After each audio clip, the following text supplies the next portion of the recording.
ശ്രീകൃഷ്ണ ജ്യോതിഷാലയത്തേക്ക് ഏവർക്കും സ്വാഗതം. ഞാൻ ജ്യോത്സ്യൻ വിജയൻകുട്ടു. വിഷു ഫലത്തെ പറ്റിയുള്ള ഒരു ഫലപ്രവചനമാണ് ഇവിടെ പറയുന്നത്. ഐശ്വര്യത്തിന്റെയും അഭിവൃദ്ധിയുടെയും കാലമായ മേടമാസത്തിലുള്ള വിഷുപ്പുലരി എല്ലാവരും ആകാംക്ഷയോടെയും ഉത്സാഹത്തോടെയാണ് വരവേൽക്കാറുള്ളത്. പ്രാചീന കാലം തൊട്ടേ ജ്യോതിഷ ഫലത്തിൽ മേട മാസത്തിലുള്ള വിഷുഫലത്തിന്റെ ഫലങ്ങൾ പുരാതന കാലം തൊട്ടേ ഉള്ളതാണ്. പണ്ടെല്ലാം അമ്പലത്തിൽ വെച്ച് അവിടുത്തെ അടുത്തുള്ള ജ്യോത്സ്യൻ അവിടുത്തെ പഞ്ചാംഗം വായിച്ച് ഓരോരുത്തരെയും കേൾപ്പിക്കുകയും അതുപോലെ തന്നെ ഭഗവാനോ ഭഗവതിയെയും കേൾപ്പിക്കുകയും ചെയ്യുന്ന ഒരു പതിവുണ്ടായിരുന്നു. ഇപ്പോൾ ശാസ്ത്രലോകം വളർന്ന കാരണം അതെല്ലാം മാറി ഇപ്പോൾ ഇന്റർനെറ്റ് മുഖേനയും മറ്റുള്ളതും ഫലപ്രവചനങ്ങൾ ഇഷ്ടം പോലെ വരുവാൻ തുടങ്ങിയിട്ടുണ്ട്. ഇപ്പോൾ ഇവിടെ പറയുന്നത് എന്താ വെച്ച് പറഞ്ഞാൽ ജ്യോതിഷ ഫലത്തിൽ ഈ വർഷത്തിൽ 2019 അതായത് ഈ 2019 മേടമാസം, അതായത് 1194 മേടമാസം തൊട്ട് 1095 മേടമാസം വരയ്ക്കുള്ള ഒരു വർഷത്തെ വിഷുഫലമാണ് ഇവിടെ പറയുന്നത്. ഇപ്പോൾ വിഷുഫലത്തിൽ നോക്കുന്ന സമയത്ത് ധനുരാശിയിൽ സഞ്ചരിച്ചുകൊണ്ടിരിക്കുന്ന ശനിയും ധനുരാശിയിൽ തന്നെ സഞ്ചരിച്ചുകൊണ്ടിരിക്കുന്ന വ്യാഴവും നിൽക്കെ 1194 ആണ്ട് മീനമാസം 31 തീയതി 19 നാഴികയും 27 വിനാഴികയും ചെന്ന സമയത്താണ് മേടരവി സംക്രമം, അതായത് മേടമാസത്തിലേക്ക് രവി സഞ്ചരിക്കുന്നത്, സൂര്യൻ എത്തുന്ന സമയം പറയുന്നത്. 2019 ഏപ്രിൽ 14 തീയതി പകൽ, ഞായറാഴ്ച പകൽ 2 മണിയോടുകൂടിയാണ് ഈ മേടമാസത്തിലേക്ക് സൂര്യൻ എത്തുന്നത്. മേടൻ രാശിയിൽ സൂര്യന് ഉച്ചഫലമാണ് പറഞ്ഞിരിക്കുന്നത്. ആ ഉച്ചഫലം വരുന്നത് കൊണ്ട് തന്നെയാണ് മേടരവി സംക്രമം എന്ന് പറയുന്നത്. പക്ഷെ പലവിധ സംക്രമങ്ങളുണ്ട്. എല്ലാ മാസത്തിലും സംക്രമം നടത്താറുണ്ട്. പക്ഷെ മേടമാസത്തിലുള്ള സംക്രമത്തിനുള്ള പ്രത്യേകത കൊടുക്കാറുമുണ്ട്. അപ്പോ ഇപ്പോൾ വന്നിരിക്കുന്നത് ആയില്യ നക്ഷത്രത്തിലാണ്. അതായത് ചന്ദ്രൻ സഞ്ചരിച്ചുകൊണ്ടിരിക്കുന്ന രാശി ആയില്യ നക്ഷത്രത്തിലാണ്. അപ്പോൾ ആയില്യ നക്ഷത്രത്തിലാണ് വിഷുഫലം വന്നിരിക്കുന്നത്. വിഷു നക്ഷത്രം, വിഷു തുടങ്ങുന്ന ദിവസം ആയില്യ നക്ഷത്രത്തിലാണ് വന്നിരിക്കുന്നത്. അതായത് ഈ മീനമാസം 31 തീയതി കഴിഞ്ഞ് മേടമാസം ഉദിക്കുമ്പോൾ പകൽ ചെന്ന സമയത്ത് മേടമാസം ഉദിക്കുവായി. ആ സമയത്ത് ചന്ദ്രൻ നിൽക്കുന്ന രാശി കർക്കടക രാശിയാണ്. അതിൽ തന്നെ ആയില്യ നക്ഷത്രത്തിലാണ് ചന്ദ്രൻ നിൽക്കുന്നത്. അപ്പോ 1194 ആണ്ട് ഞാൻ ഈ പറഞ്ഞ പോലെ തന്നെ ചന്ദ്രൻ നിൽക്കുന്ന രാശി കർക്കടക ലഗ്ന സമുച്ചയത്തിലാണ് ഇപ്പോൾ വന്നിരിക്കുന്നത്. ശുക്ലപക്ഷ തിഥിയും കഴുതകരണവും ശൂലനാമനിത്യയോഗവും കൂടിയ കർക്കടക ലഗ്ന സമുച്ചയത്തിൽ മേഷരവി സംക്രമം എന്നാണ് പറയുന്നത്. അപ്പൊ സംക്രമം ഞായറാഴ്ചയാകയാൽ സ്വൽപ്പവൃഷ്ടിയും പകലാകിയാൽ അർഘനാശവും കലഹവും എന്നാണ് പറയുന്നത്. അർഘനാശവും കലഹവും. ആയില്യം നക്ഷത്രത്തിലാകിയാൽ അതിവർഷവും തസ്കരഭയവും ഭരണാധികാരിമാർക്ക് ക്ഷയാവസ്ഥയും ഉള്ള ഒരവസ്ഥയാണ്. ദശമി തീയതിയിലാകിയാൽ അതിവർഷവും പശുവർദ്ധനയും ഉണ്ടാകുന്നതാണ്. അതുപോലെ തന്നെ സാമ്പത്തിക അനിസ്ഥിതി വെച്ച് നോക്കുമ്പോൾ ധനധാന്യ സമൃദ്ധി ഇഷ്ടം പോലെ വരുവാനും ബഹുവർഷവും ശൂലനാമ നിത്യയോഗത്തിലാകയാൽ മൃത്യുഭയവും രോഗവും വരുവാനുള്ള സാധ്യതയുണ്ട്. അതുകൊണ്ട് പ്രത്യേകം വിവരിക്കേണ്ടിയിരിക്കുന്നു. കാരണം എന്താണെന്ന് വെച്ച് പറഞ്ഞാൽ കർക്കടക രാശിയിലാണ് കർക്കടക രാശി ലഗ്ന സമുച്ചയത്തിലാണ് ഇപ്പോൾ വിഷുഫലം വന്നിരിക്കുന്നത്. അപ്പോൾ കർക്കടകത്തിൽ നിന്നും 6ാം ഭാവത്തിൽ സഞ്ചരിച്ചുകൊണ്ടിരിക്കുന്നതായിട്ടുള്ള വ്യാഴൻ നിൽക്കുന്നത് ദോഷകരം തന്നെയാണ്. വ്യാഴൻ ദൈവാനുഗ്രഹം തരുന്ന മഹാവിഷ്ണു തന്നെയാണ്, ഗുരു ഭഗവാൻ തന്നെയാണ്. ആ ദൈവാനുഗ്രഹം തരുന്ന ഒരു ഗ്രഹമാണ് 6ാം ഭാവത്തിൽ മറഞ്ഞു നിൽക്കുന്നത്. കഴിഞ്ഞ കൊല്ലത്തെ വിഷുഫലത്തിൽ മീനൻ രാശി ലഗ്ന സമുച്ചയത്തിൽ വരുമ്പോൾ അഷ്ടമത്തിലായിരുന്നു വ്യാഴത്തിന്റെ സ്ഥിതി. നാശമായിരുന്നു ഫലം. അത് നമ്മളെല്ലാവരും അനുഭവിച്ചറിഞ്ഞതാണ്. ഇപ്പോൾ 6ാം ഭാവത്തിലാണ്. രോഗാവസ്ഥ, പുതിയ രോഗങ്ങൾ വരുവാനുള്ള സാധ്യതയും അതുമൂലം ജനങ്ങൾക്ക് വളരെ ബുദ്ധിമുട്ടുണ്ടാകുന്ന സാഹചര്യം ഉണ്ടാകാനുള്ള സാധ്യതയുണ്ട്. ഈ വർഷം പൊതുവെ മഴ കൂടുതൽ തന്നെയാണ്. കാരണം എന്താണെന്ന് വെച്ച് പറഞ്ഞാൽ കർക്കടക രാശി ജലരാശിയാണ്.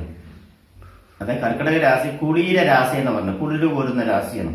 അപ്പൊ കർക്കടക രാശി ജലരാശിയായ കാരണം കൊണ്ടും 6ാം ഭാവത്തിൽ നിൽക്കുന്ന വ്യാഴൻ, അപ്പോൾ മഴ ഇഷ്ടം പോലെ കിട്ടുവാനുള്ള സാധ്യതയുണ്ട്. മഴയ്ക്ക് യാതൊരുവിധ കുറവും ഉണ്ടാവില്ല. പക്ഷെ കഴിഞ്ഞ വർഷത്തേക്കാൾ അതിഭയങ്കരമായിട്ടുള്ള മഴ പെയ്ത് വെള്ളപ്പൊക്കമെല്ലാം സൃഷ്ടിക്കുന്ന ഒരവസ്ഥ ഉണ്ടാവില്ല. പക്ഷെ എങ്കിലും ചില പ്രദേശങ്ങളിലെല്ലാം അത് ഉണ്ടാവാനുള്ള സാധ്യതയുണ്ട്. എങ്കിലും കഴിഞ്ഞ വർഷത്തെ പോലെ നാശങ്ങൾ ഒരുപാട് ഉണ്ടാവാൻ സാധ്യത, പക്ഷെ രോഗാധിക്യം വരുവാനുള്ള സാധ്യത കൂടുതലായി കാണുന്നുണ്ട്. അതിനായി കേരളത്തിലെ പ്രധാനപ്പെട്ട ക്ഷേത്രങ്ങളിലെല്ലാം മഹാസുദർശന ഹോമവും മൃത്യുഞ്ജയ ഹോമവും എല്ലാം ചെയ്യുന്ന വർഷം, അതുപോലെ തന്നെ യാഗങ്ങൾ നടത്തുന്നത് വർഷവും കുറേയൊക്കെ ജനങ്ങൾക്ക് രോഗാധിക്യം വരുവാതിരിക്കുവാനും വന്നാൽ ഭേദപ്പെടുത്തുവാനുമായിട്ടുള്ള ഒരു സാധ്യത കൂടുതലായി കാണുന്നുണ്ട്. അപ്പോൾ ഇനി നമ്മൾക്ക് ഓരോരോ നക്ഷത്രക്കാർക്കും എങ്ങനെയുള്ള ഫലമായിരിക്കും വിഷുഫലത്തിൽ വരുന്നത് എന്ന് നമുക്ക് കണക്കാക്കാം. ആയില്യ നക്ഷത്രക്കാർക്ക് പൊതുവെ ആയില്യ നക്ഷത്രത്തിലാണ് വിഷുഫലം വന്നിരിക്കുന്നത് കാരണം കൊണ്ട് ആയില്യ നക്ഷത്രക്കാർക്ക് ഒരു വർഷത്തെ ഫലം പൂർണ്ണമായിട്ടുണ്ട്. ചാരവശാൽ സഞ്ചരിച്ചുകൊണ്ടിരിക്കുന്ന ഗ്രഹങ്ങളുടെ അവസ്ഥയെല്ലാം നോക്കുമ്പോൾ അനുകൂലപരമാണെങ്കിലും അലച്ചിലകൾ, അതുപോലെ നഷ്ടങ്ങൾ, അതുപോലെ മാന്യതക്കുറവ്, അതുപോലെ അധിക്ഷേപങ്ങൾ, അതുപോലെ ശത്രുക്കളിൽ നിന്നും ഭയങ്ങൾ, ശത്രുത മൂലം വന്നു വരുന്ന ബുദ്ധിമുട്ടുകൾ, ധനനഷ്ടങ്ങൾ, പാഴ്ചിലവുകൾ എന്നിവയെല്ലാം വരുവാനുള്ള സാധ്യത ഇവർക്ക് കൂടുതലായി കാണുന്നുണ്ട്. ലക്ഷ്മി നാരായണ പൂജ ഭവനത്തിൽ വെച്ചോ അല്ലെങ്കിൽ പ്രൈവറ്റായിട്ടോ ചെയ്യുന്നത് മൂലം വളരെ ദോഷഫലങ്ങൾ കുറഞ്ഞു വരുവാനുള്ള സാധ്യത ഇവർക്കുണ്ട്. എന്നിരുന്നാലും ബിസിനസ് രംഗത്ത് ഇവർക്ക് പുരോഗതികൾ ഉണ്ടാവുന്നതാണ്. സന്താനങ്ങളെ കൊണ്ട് അഭിവൃദ്ധികൾ ഉണ്ടാവുമെങ്കിലും ചിലപ്പോൾ സന്താനങ്ങളെ കൊണ്ട് തന്നെ ദോഷകരമായിട്ടുള്ള സംഭവങ്ങൾ വരുവാനുള്ള സാധ്യതയും കാണുന്നുണ്ട്. എപ്പോഴും ഒരു ഭാരം മനസ്സിൽ സൂക്ഷിച്ചു വയ്ക്കുന്ന ഒരു പ്രവണത ഈ വിഷുഫലത്തിൽ വന്നിട്ടുണ്ട്. അതുപോലെ തന്നെയാണ് കർക്കിടക രാശിയിലാണ് ആയില്യ നക്ഷത്രം കിടക്കുന്നത്. ആയില്യ നാളുകാർക്ക് തന്നെ ഇപ്പോൾ ചില പ്രശ്നങ്ങൾ നല്ല അനുകൂലപരമായി വന്നുകൊണ്ടിരിക്കുകയാണ്. ആ സമയത്താണ് ഇപ്പോൾ ഈ വിഷുഫലം കൂടി വരുന്നത്. അത് കാരണം അതിന് തീർച്ചയായിട്ടും പരിഹാര ഫലങ്ങൾ ചെയ്യുന്നത് മൂലം നിങ്ങൾക്ക് ആ പഴയ ലെവലിൽ തന്നെ തൊഴിൽപരമായിട്ടുള്ള വിജയങ്ങളും, അതുപോലെ തന്നെ കർമ്മമേഖലയിൽ പുരോഗതികളും, ബിസിനസ് രംഗത്ത് നേട്ടങ്ങളും എല്ലാം വരുവാനുള്ള സാധ്യതയുണ്ട്. ഭാഗ്യാനുഭവങ്ങൾ വന്നു ചേരുവാനുള്ള സാധ്യതയും കാണും. പക്ഷേ ഈ പരിഹാരങ്ങളെല്ലാം നടത്തിയിരിക്കണം. ജാതകവും പരിശോധിച്ച്, അതുപോലെ തന്നെ ജാതക വിശകലനമായിട്ടുള്ള ജാതക പരിശോധനയും, അതുകൂടാതെ പ്രശ്നവിധി പ്രശ്നവും ഒന്ന് നടത്തുന്നത് നന്നായിരിക്കും.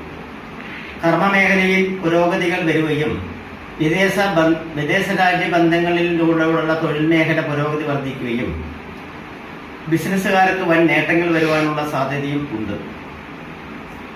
ഭാര്യ ഭർത്താക്കന്മാർക്ക് കലഹം വരുവാനുള്ള സാധ്യത കാണുന്നുണ്ട്.